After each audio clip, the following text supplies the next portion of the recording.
Bambi mawulire ga ssanyu era essanyu lyatubuganye fenna over the weekend era njagala okukulisayo abantu ab'enjawulo abadde mu mikolo kubenga omukolo gwabadde gwo kagubeere nga tegwabadde gwo njagala okukongratulatinga n'okukulisayo manyi bagamba agali ewamu ge galuma ennyama era nga ndabye abayimbi bangi nnyo okuvayo saa zino nga beegatta okulaba muno bayambako bayimbi bannaabwe bamaneja baabwe okulaba muno bava mu buwuulu naye nga mawulire gatega side eri ga Nakumuko omukulu amanyiddwa nga DJ Shield yagudde Kabenje tetunnategeera embeera gy'alimu ate nga yakabadde wali ku Jinja Road ku Jinja Road awo ku bitaala naye nga ye bavuddeyo n'obaba bagamba muno teyabadde mu motoka eno setwongere omusabira yonna gyali ayinza okuba teyagadde gamba muno DJ Shield avuga bubi emmotoka excuse me sigamba muno yabadde avuga bubi wabula nga yemumanya ekiro embeera abantu bannyo babeera balina eki byebakozesa so DJ Shield twagala okusabira obeere ng'oteera naye nga munnange Bambi omukulu Kapere yavuddeyo n'alaga essanyu eryawaggulu ennyo oluvannyuma lw'okuvayo n'alangira nga bwagenda okuba ng'ayanjula ono yasinzidde ku mukolo gwa manager Beta ntumubuuza Kapere toteyagenda nnyo ku mikolo naye lwaki guno oguzeeko naga manager Beta oyo munnange yanshutingayoko ka video edda ng'akyali videographer so omukulu Kapere ono yatunyumidde nnyo era yagambye agenda kuba yalangiridde nagamba essaawa yonna agenda kuba avaayo ayanjule mukyala we gw'amazina y'ebbanga eddene nnyo why because omukulu amanyiddwa nga Elisa Musuza Eddie Kenzo BET award winner yavuddeyo n'amuwa offer ey'okuba nga agenda mukolera omukolo so naga nga tanakola mbaga agenda sooka at least akole okwanjula babeere nga nammwe mukulabako era n'abasaba mumuwagire mu ngeri ey'enjawulo Bambi yagambye obulema si buteesobola naye munankubadde mulaba mumpi alina omukyala we muwanvu alina abaana abalungi ate ne mukyala we mulungi so n'agamba mumukwatireko nitumugandi nedda wakola dde embaga ku saidi zeri ewaani ewa Pastor Kayanja Robert Kayanja mu maaso n'agamba eyo teyali y'amasappe ngenda kuddamu nkola embaga ey'amasappe egenda okusuula ebitooke n'okumenyaamenya emiti wano mu ggwanga lya Uganda kankutuuse ku Kapere ng'abyogera ne teweerabira kukwatagana ne bannaffe aba King Montage Studios nga tusange wano Nankulabye ku Prime Tower that is room 04 D04 woyinza otusanga ku level 3 tukubireko ku simu zaffe wano wammanga 0702104125 ojja kuba otufuna bulungi nnyo katugende wa Kapere akubulire Bambi ennaku gyayiseemu n'okuba nga Eddie Kenzo agenda gimunaazaako. Nze muganda wange ndi musanyufu nnyo okubanga Martin Beta okubanga ayingidde obufumbo obutukuvu omanyi si kyangu nnyo okufuna omukyalo omutuufu okumufuna olina okubanga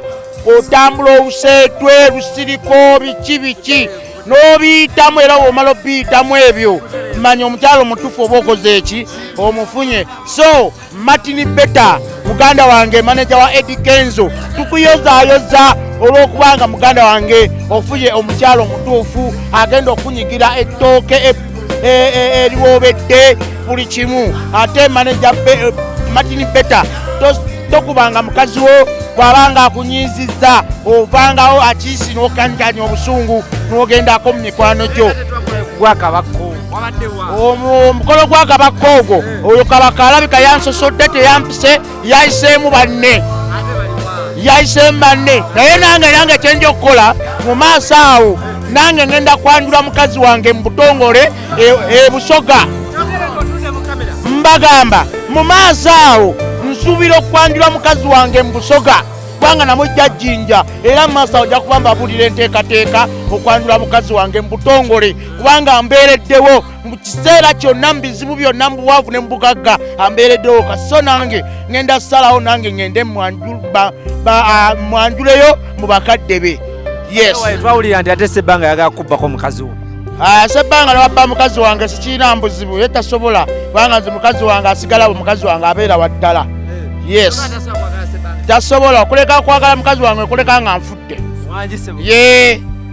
Yes nenga Martin Beta muganda wange nkwagaliza obufumbo obulungi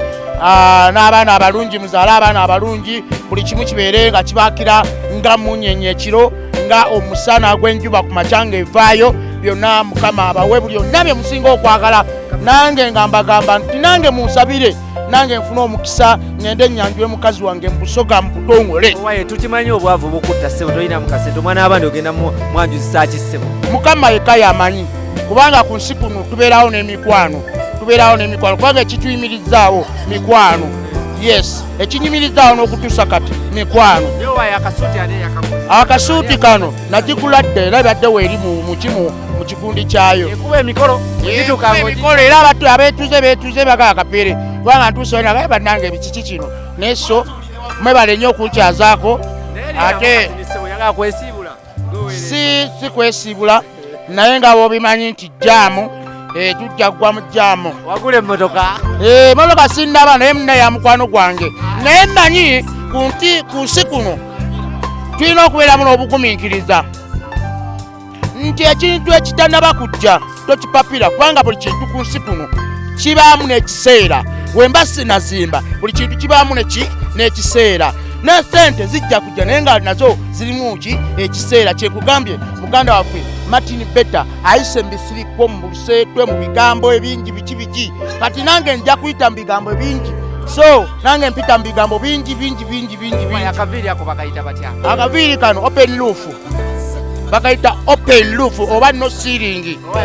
bawulidde mutiraiko okaddiye bukaddiye enviza ze ngenze